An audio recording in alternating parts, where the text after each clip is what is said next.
नमस्कार, मैं हूं आपके साथ नम्रता। आपने कई मोस्ट वांटेड अपराधियों के मामले में कुछ शब्द सुने होंगे, जैसे रेड कॉर्नर, ब्लू नोटिस। लेकिन क्या आपने इन शब्दों के बारे में कभी जानना चाहा या फिर आप इनके बारे में जानते हैं?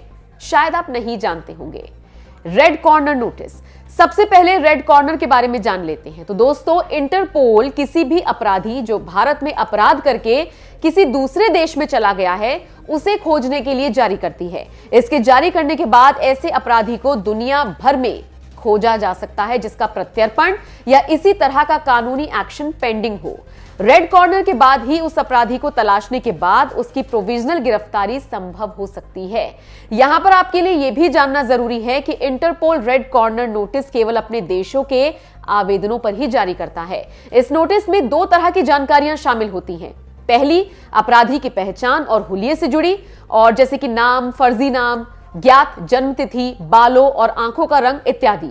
दूसरी तरह की जानकारी उसके अपराधों से संबंधित होती है, जैसे उसने हत्या, बलात्कार या किस तरह के जुर्म किए हैं। ब्लू कॉर्नर नोटिस क्या है?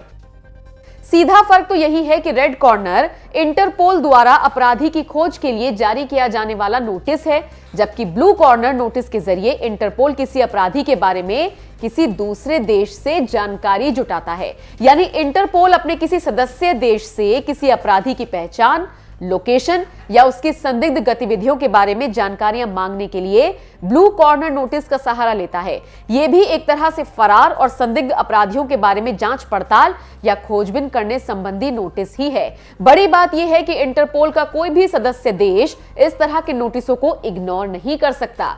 इन नोटिस के बाद उन सदस्य देशों को उस अपराधी के बारे में जानकारी देनी ही होती है जो उनके पास है। तो दोस्तों, आप समझ गए होंगे कि रेड कॉर्नर नोटिस और ब्लू कॉर्नर नोटिस में क्या फर्क है।